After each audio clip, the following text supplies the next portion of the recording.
ইরানের ইউরেনিয়াম রাশিয়ায় স্থানান্তরের প্রস্তাব দিয়েছেন রুশ প্রেসিডেন্ট ভ্লাদিমির পুতিন। সোমবার মস্কোর ক্রেমলিনে এক ব্রিফিংয়ে এ তথ্য জানান প্রেসিডেন্টের মুখপাত্র দিমিত্রি পেসকভ।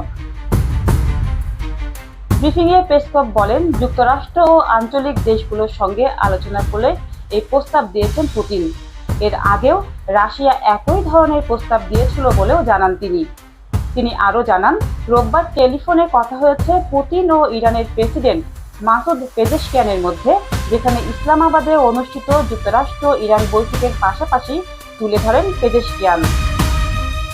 পেসকভের ভাষায়, মধ্যপ্রাচ্যে স্থায়ী শান্তি প্রতিষ্ঠার জন্য যে কোনো রাজনৈতিক ও কূটনৈতিক উদ্যোগে সহযোগিতা করতে প্রস্তুত রাশিয়া।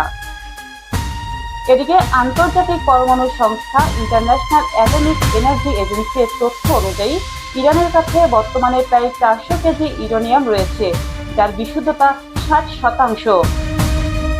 বিশেষজ্ঞদের মতে এই বিশুদ্ধতার মাত্রা 90%-এ উন্নীত করা হলে তা দিয়ে পারমাণবিক অস্ত্র তৈরি সম্ভব। তবে ইরান বরাবরই দাবি করে আসছে তাদের পরমাণু কর্মসূচি সম্পূর্ণ শান্তিপূর্ণ। অন্যদিকে ইউনাইটেড স্টেটস এর সঙ্গে দীর্ঘদিন ধরে ইরানের এই কর্মসূচি ও ক্ষেপণাস্ত্র ইস্যুতে বিরোধ চলছে, যা সাম্প্রতিক সংঘাতকে আরও তীব্র করেছে। এরই মধ্যে মার্কিন প্রেসিডেন্ট ডোনাল্ড ট্রাম্প ইরানকে 15 দফার একটি শান্তি প্রস্তাব পাঠিয়েছেন। সেখানে স্পষ্ট করে বলা হয়েছে, ইরানের এই ইউরেনিয়াম হয় ধ্বংস করতে হবে, নয়তো দেশটির বাইরে সরিয়ে নিতে হবে। সব মিলিয়ে ইউরেনিয়াম ইস্যুতে নতুন এই প্রস্তাব মধ্যপ্রাচ্যের চলমান উত্তেজনায় কূটনৈতিক সমাধানের নতুন সম্ভাবনা তৈরি করতে পারে বলে মনে করছেন বিশ্লেষকেরা।